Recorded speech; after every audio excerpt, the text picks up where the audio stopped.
Welcome to the Deconstructionist Deep Dive, the podcast that doesn't just accept the story.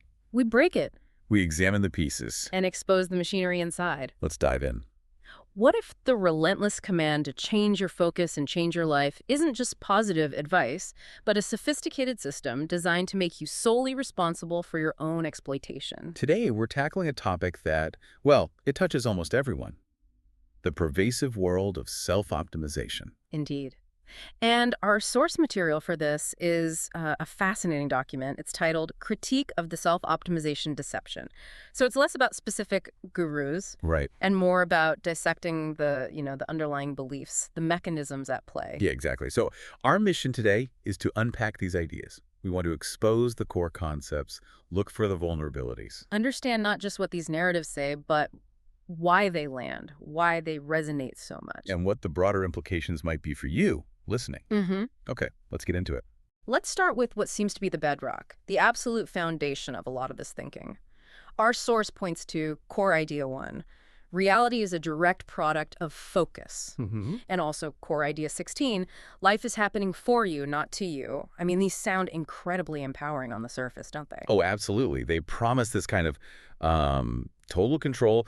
They're presented almost like axioms, like unquestionable truths in this whole sphere. Yeah. Core idea 1, it suggests you only experience what you focus on. That implies, well, almost absolute command over your reality. Right.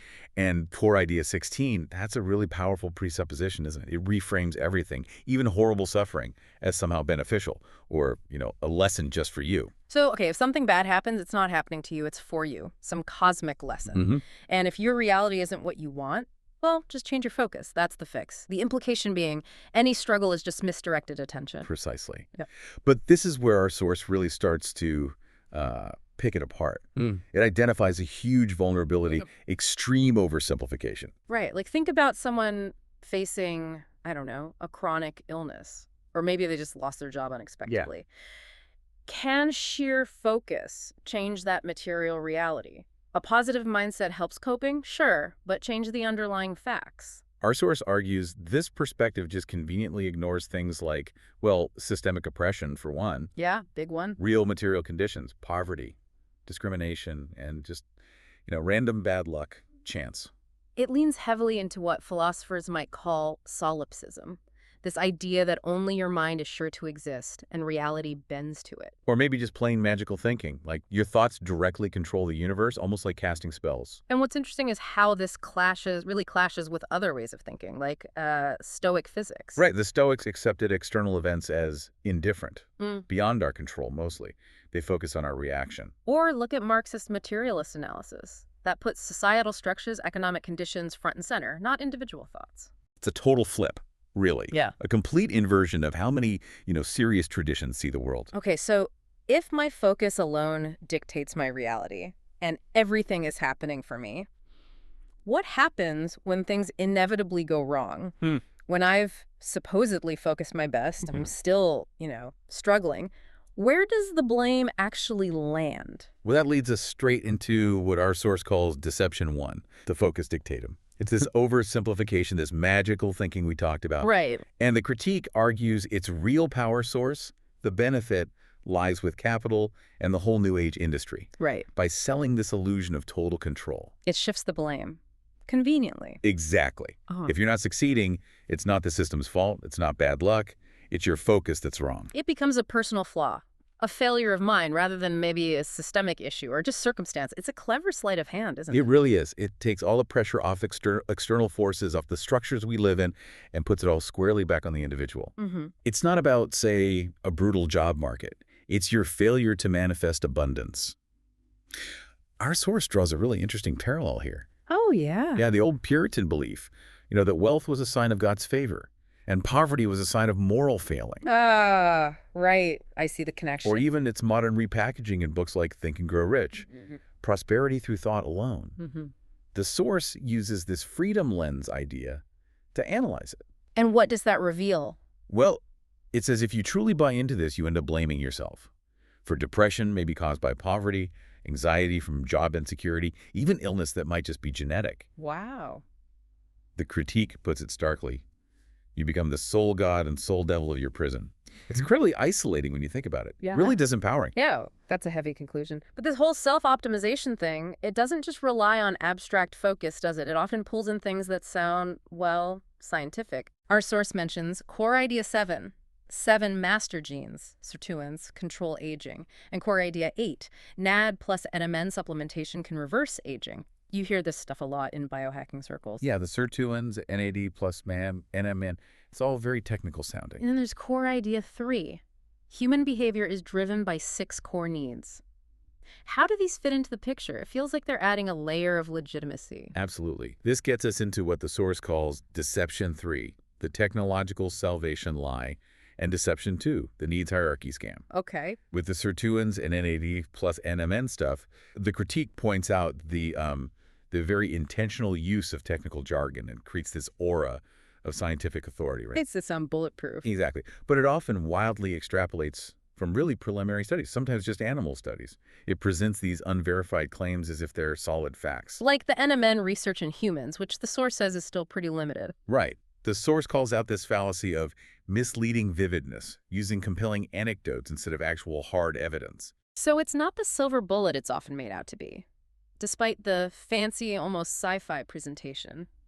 No, probably not. Our source argues this creates false hope. And who benefits?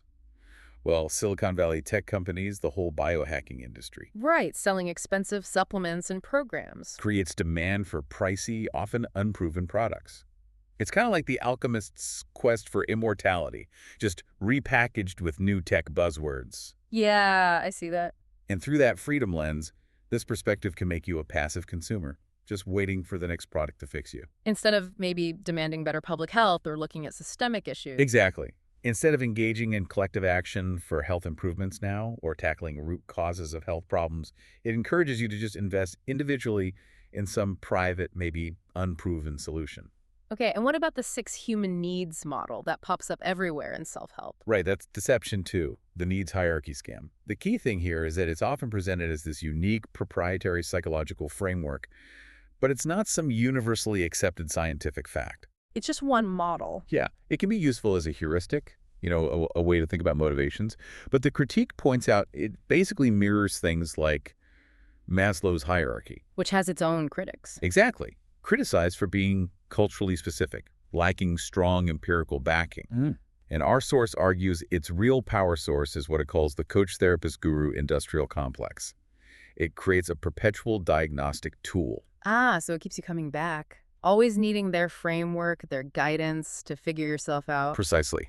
The critique suggests it pathologizes totally normal human desires, makes you feel forever imbalanced, always in need of expert tuning or another workshop. Like you're never quite fixed. Never fixed, always need another tweak. The source draws this really stark parallel to the medieval Catholic system. How so? Well, using the 7 deadly sins to regulate behavior, identify inherent flaws, and then offering a specialized path to correction, often, for a price, indulgences, anyone. Wow. Okay.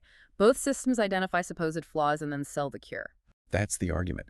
Identify inherent human problems, then offer a proprietary solution. It's quite unsettling how these patterns repeat, and it seems this manipulation even extends to undermining trust in, well, fundamental institutions like medicine. Our source brings up core idea 10. Standard medical care is often inadequate or long. Second, third opinions and beyond standard care are essential. Yes, absolutely. This ties straight into what the critique calls Deception 4, the standard of care sabotage.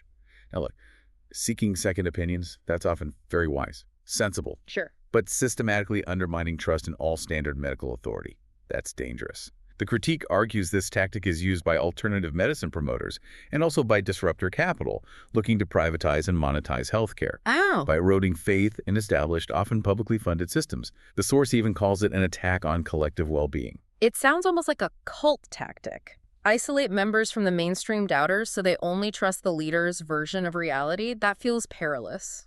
It does. And the freedom lens view here, according to the source, shows how this can lead vulnerable people who are genuinely suffering, to abandon effective evidence-based treatments. For what? Snake oil. Sometimes, yeah. Harmful alternatives, often with tragic results.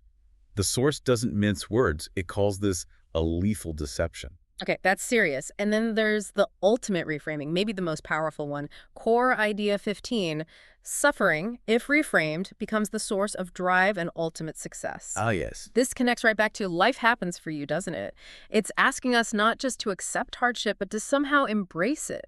Thank it, even. Yes, it's a deeply unsettling connection. Our source calls this Deception 5, the suffering sanctification.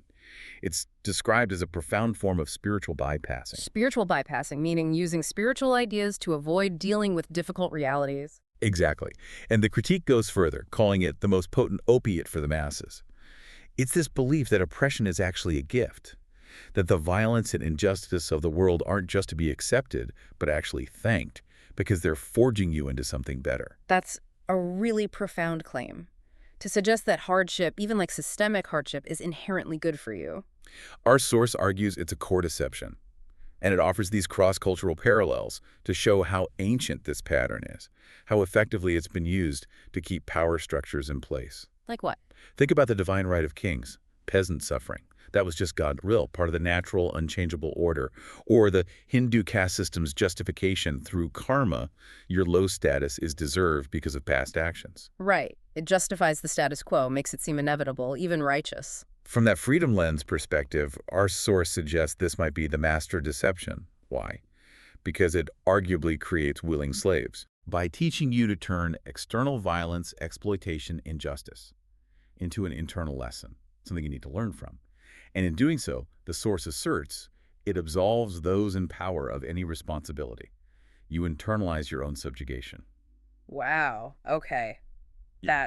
That's a powerful critique. It is. And there's another core idea that felt really deeply embedded in how we often think today. Core idea 18, value in the marketplace and therefore wealth, is determined solely by one's capacity to contribute. Right. That You know, sounds like just basic economics almost in a capitalist context. it feels fundamental, doesn't it? But our source presents this as a conclusion derived directly from the self-optimization system's own axioms. The critique dissects this, calling it the pure ideology of capitalist production. Meaning your inherent worth gets directly equated to your productivity, your output, your ability to contribute in a way the market recognizes. And our source argues this is basically justification for huge wealth inequality. Exactly. It argues it conveniently ignores the massive role of exploitation, the huge advantage of inherited wealth, and just plain dumb luck. So under this framework, a hedge fund manager's contribution is just inherently more valuable than, say, a teacher's or a caregiver. Or an artist's. It sets up this very specific, often incredibly narrow definition of what value even means. In this framework, yes, the market decides your value based on contribution. But the critique contrasts this sharply with other philosophies, like Ubuntu. Yeah, the African philosophy emphasizing communal being over individual output. I am because we are. That kind of thinking. Or even anarchist theory, which argues contribution shouldn't be tied to survival. That value is inherent, not something you have to earn or prove through market performance. It's really crucial, the source argues, to see how this whole self-optimization narrative weaves together with these broader economic systems. To reinforce certain power structures, very specific, often exploitative ones. Right. So if we pull all these different threads together, the focus on the all-powerful individual, the pseudoscience, the undermining of trust, making suffering noble, this capitalist idea of value, what's the bottom line? What's the ultimate deception our source wants us to see? What's the core machinery we've just taken apart? Okay, the ultimate deception, according to this critique, is the idea that you are this atomized, all-powerful self, that your focus alone creates your reality, and that all systemic suffering is either just an illusion in your head or it's some kind of personalized lesson plan just for you. And our source argues this entire framework isolates you.